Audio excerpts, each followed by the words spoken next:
Baik, jadi dalam manajemen strategis, peran tim dan kerjasama kelompok itu sangat penting karena keberhasilan suatu organisasi itu sangat bergantung dengan kinerja yang diberikan oleh tim dan kerjasama kelompoknya.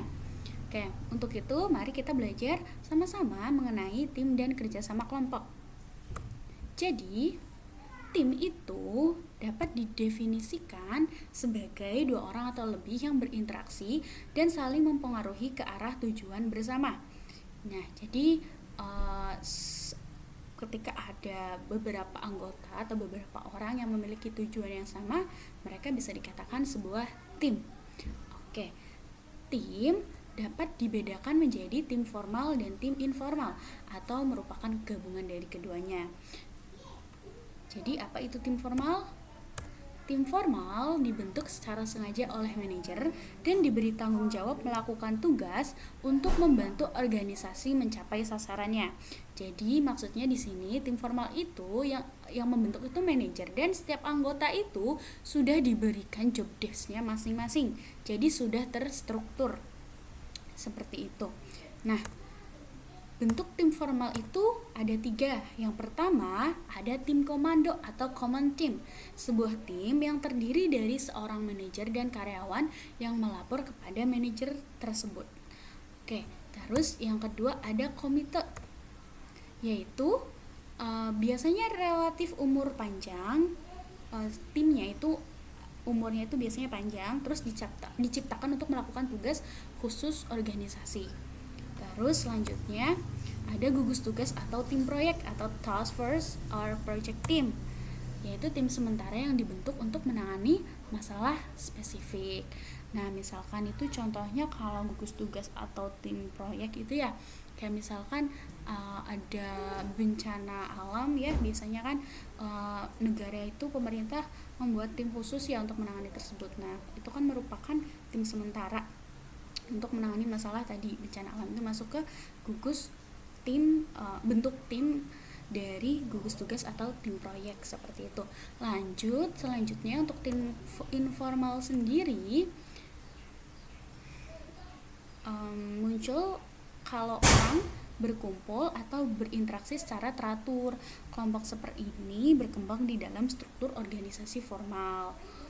Anggota tim informal cenderung mengesampingkan kebutuhan individu demi kebutuhan tim secara keseluruhan. Sebaliknya, tim mendukung untuk melindungi mereka.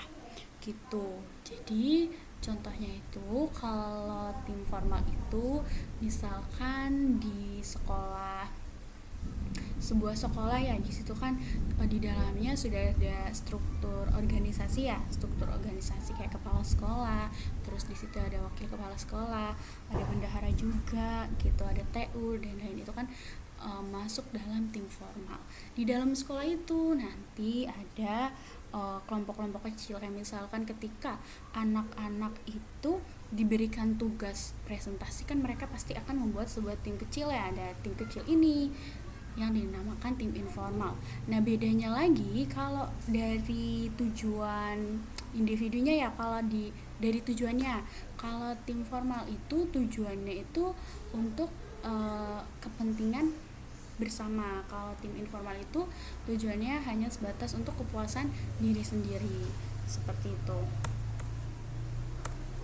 Lanjut, fungsi kelompok informal. Yang pertama itu mempertahankan norma atau tingkah laku yang diharapkan dan nilai-nilai yang dimiliki bersama oleh anggota kelompoknya. Yang kedua, memberi kepuasan, status, dan keamanan sosial kepada para anggotanya. Terus fungsi kelompok informal yang ketiga yaitu membantu para anggotanya berkomunikasi mengenai hal-hal yang mempengaruhi mereka dengan mengembangkan saluran komunikasi informal mereka sendiri sebagai tambahan pada saluran yang lebih formal. Terus yang terakhir, fungsi kelompok informal itu membantu menyelesaikan masalah. Kelompok ini mungkin membantu karyawan yang sakit atau lelah atau menyelenggarakan aktivitas yang menghilangkan kebosanan, seperti itu. Lanjut. Nah, di sini ada tim berprestasi tinggi atau tim super.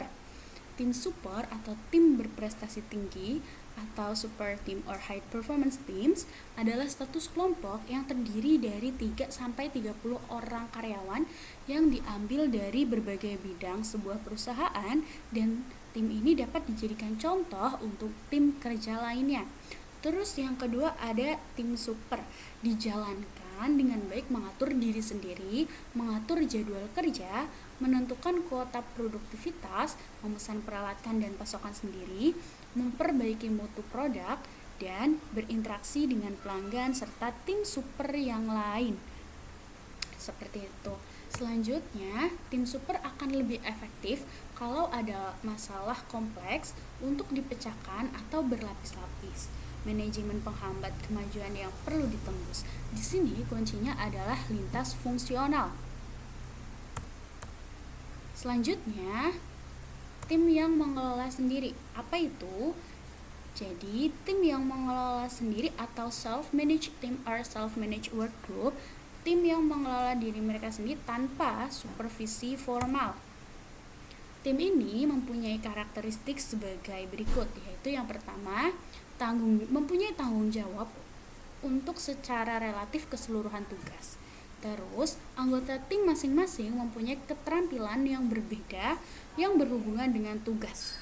Selanjutnya, karakteristik yang ketiga, mempunyai kekuasaan untuk menentukan hal-hal seperti metode kerja, penjadwalan, dan anggota diberi tugas berbeda-beda. Nah, karakteristik yang keempat, prestasi kerja kelompok sebagai keseluruhan merupakan dasar untuk kompensasi dan umpan balik. Seperti itu. Selanjutnya, di sini ada karakteristik tim. Yang pertama, peran kepemimpinan. Pemimpin formal sebuah tim ditunjuk atau dipilih.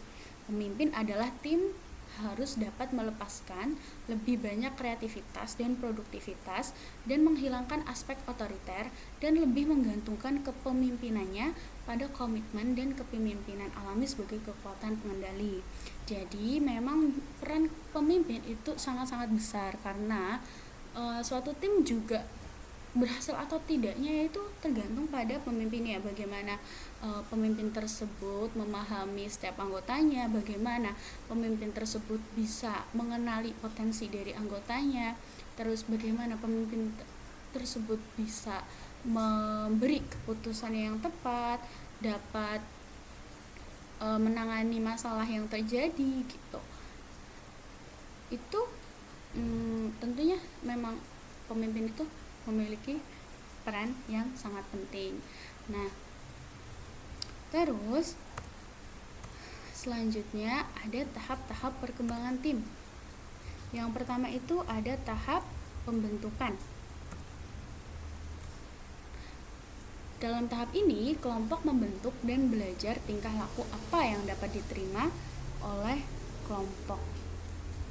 Jadi, pada pembentukan itu di sini lebih banyak dilakukan observasi atau survei ya terkait tingkah laku anggota atau apa ya yang dapat diterima oleh kelompok gitu.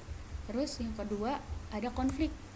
Setelah anggota kelompok menjadi lebih nyaman dalam pergaulan, mereka mungkin menentang formasi struktur kelompok pada saat mereka mulai membuka kepribadian individual. Iya, jadi kan kalau di organisasi itu ya biasanya itu memang antar anggota itu pasti terjadi adanya konflik, entah itu dari rasa iri ya atau dari rasa nggak nyaman dengan salah satu anggotanya gitu.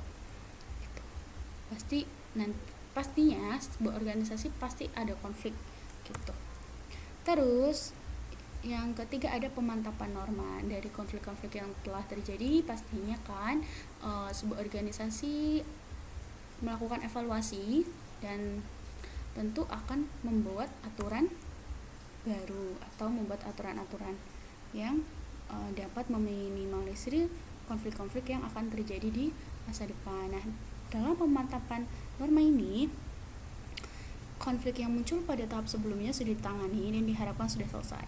Kesatuan kelompok muncul ketika anggota menetapkan sasaran umum, norma, dan peraturan dasar. Jadi seperti itu ya. Oke, selanjutnya karakteristik tim. Yang pertama itu berprestasi. Pada tahap ini, kelompok mulai beroperasi sebagai unit. Struktur menjadi alat yang digunakan kelompok untuk menyelesaikan tugas yang dihadapi.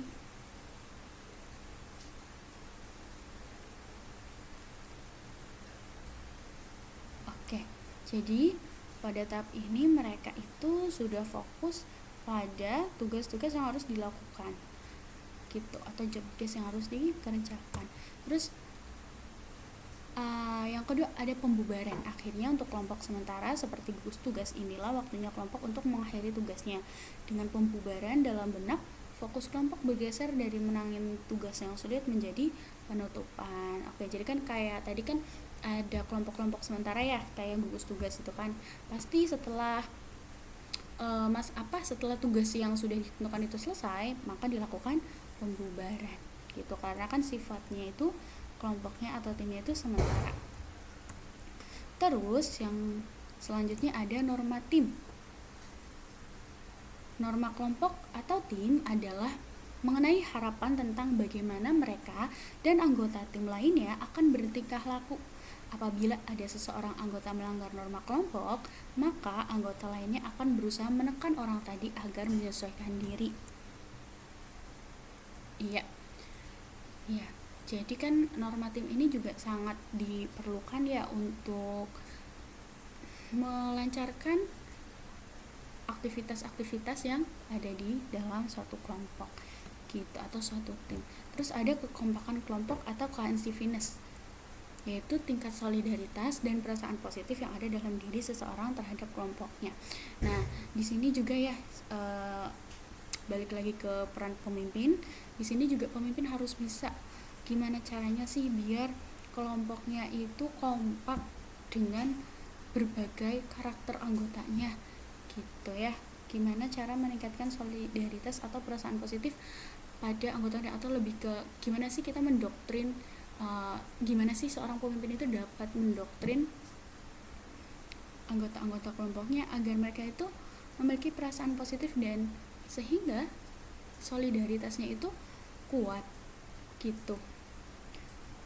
Karena ketika mereka kompak, pasti apapun tugasnya, apapun job desk-nya, mereka dapat maksimal dalam mengerjakannya gitu. Terus manajer memiliki 4 cara untuk meningkatkan kekompakan. Yang pertama, memperkenalkan persaingan. Konflik dengan individu luar atau kelompok meningkatkan kekompakan kelompok. Oke, jadi di sini ada 3 ya cara untuk meningkatkan kekompakan. Yang pertama, memperkenalkan persaingan. Ya, pasti kita harus, karena kita juga ketika misalkan manajer itu memperkenalkan persaingan, pasti membuat anggota-anggotanya itu lebih semangat lagi untuk mengupgrade apa yang kurang, sehingga sebuah tim itu akan lebih kuat lagi gitu. Terus yang kedua ada meningkatkan ketertarikan antar pribadi. Orang cenderung bergabung dengan tim yang anggotanya mereka kenal atau mereka kagumi. Iya, apalagi kalau misalkan kita itu mendapat tim dengan orang-orang yang belum kita kenal kan, pasti peningkatan ketertarikan antar pribadi itu sangat-sangat penting ya, karena untuk menciptakan bonding gitu antar anggota gitu. Ketika misalkan kan kalau bonding itu sudah kuat dan memiliki tujuan yang sama, itu juga akan meningkatkan kinerja sebuah timnya. Beda kalau misalkan bondingnya itu lemah, misalkan ada anggota yang kesusahan tuh, jadi rasa saling tolongnya jadi berkurang gitu sih menurut saya. Terus yang ketiga ada meningkatkan interaksi. Walaupun kita jarang dapat selalu menyukai semua orang yang bekerja sama dengan kita, tetapi meningkatkan interaksi dapat memperbaiki persahabatan dan komunikasi. Iya, memang karena tim ini kan terbentuk dari banyak anggota ya. Jadi 3 hal ini memang sangat-sangat diperlukan untuk biar timnya itu kuat gitu loh, biar timnya itu punya bonding yang kuat sehingga mereka mau dikasih tugas apa, dikasih job desk apa, ada masalah apa gitu, mereka tetap bisa melewati semua itu. Terus selanjutnya menciptakan tujuan bersama dan senasib. George C. dan Richard Guzzo mengemukakan bahwa efektivitas suatu kelompok merupakan suatu fungsi dari 3 variabel, yaitu interdependensi tugas atau task independence, sejauh mana kerja kelompok memerlukan para anggotanya untuk saling berinteraksi. Yang kedua ada rasa potensi atau sense of potensi, keyakinan kolektif dari suatu kelompok bahwa kelompok ini bisa menjadi efektif. Yang ketiga ada interdependensi hasil atau outcome interdependence, seberapa pekerjaan dari suatu kelompok mempunyai konsekuensi yang dirasakan oleh para anggotanya. Di sini ada faktor-faktor penentu efektivitas kerja kelompok ya, yaitu saling ketergantungan tugas. Oke, jadi efektivitas kerja kelompok itu memiliki faktor-faktor yang menentukan, termasuk kriteria organisasi tentang efektivitas. Faktor-faktor yang menentukan ini termasuk ada rencana strategis organisasi, sejarah, serta budaya. Terus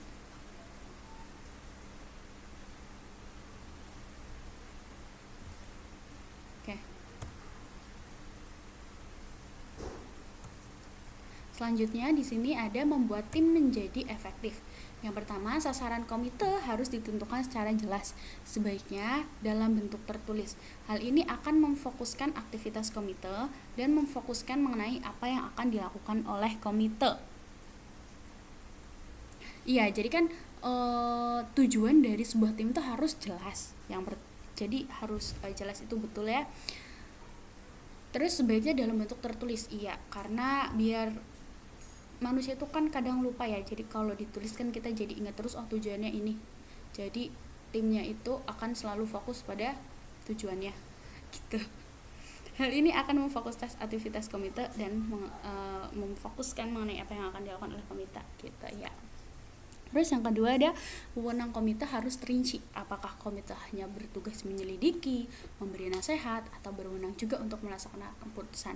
Iya, memang harus diberi batasan, karena untuk memberikan efektivitas yang lebih, menurutku juga harus memang dibatasi tugasnya itu harus jelas ya, kayak menyelidiki atau memberi nasihat saja atau melaksanakan keputusan gitu, biar nanti anggotanya juga lebih gampang untuk mengetahui untuk apa yang harus dilakukan gitu. Terus ada lagi, yaitu jumlah anggota optimum komite harus ditentukan. Jumlah anggota komite yang ideal berkisar antara 5 orang sampai 10 orang. Iya, karena kalau terlalu banyak juga kurang efektif ya, karena terlalu banyak pola pikir. Selanjutnya, nah di sini ketua harus dipilih berdasarkan kemampuannya untuk memimpin rapat dengan efisien. Terus ada agenda dan semua hal penunjang rapat juga harus dibagikan kepada anggota sebelum rapat agar mereka dapat menyiapkan diri sebelumnya. Nah, kalau ini setuju banget, karena kan kalau misalkan agenda-agenda itu diberikan sebelum rapat kan mereka jadi punya mereka jadi punya persiapan apa yang harus mereka katakan, apa yang harus mereka diskusikan gitu di dalam sebuah rapat. Terus yang ketiga, rapat harus dimulai dan selesai tepat waktu. Waktu penutupan rapat harus diumumkan pada permulaan rapat. Betul banget. Jadi memang ya di dalam organisasi peran waktu itu memang sangat-sangat menentukan. Jadi ya tidak hanya rapat ya, kayak aktivitas lain juga harus dilakukan tepat waktu gitu. Karena kan ketika semua itu tepat waktu, pasti efektivitasnya juga akan semakin tinggi gitu. Terus ada beberapa peraturan sederhana dapat membantu prestasi tim menurut Kazakh dan Douglas. Yang pertama, penugasan kelompok kerja harus ditunjukkan pada isu spesifik dan nyata, bukan generalisasi yang luas. Terus juga yang kedua, pekerjaan harus dipecah-pecah dan ditugaskan kepada subkelompok dan individu. Iya, karena kalau pekerjaannya itu dipecah ya, mereka otomatis efektivitasnya akan semakin tinggi karena mereka lebih fokus pada satu hal gitu. Beda kalau misalkan pekerjaan itu tuh jadi satu, mereka akan bingung mulai dari mana dulu gitu kan. Tapi kalau udah dipecah, mereka akan lebih fokus lagi, sehingga ya tentunya kinerjanya akan lebih cepat. Terus yang ketiga, anggota tim harus didasarkan pada apa yang dapat dicapai oleh setiap anggota dan keterampilan dari masing-masing anggota. Terus yang keempat, setiap anggota tim harus melakukan pekerjaan yang kira-kira sama banyak.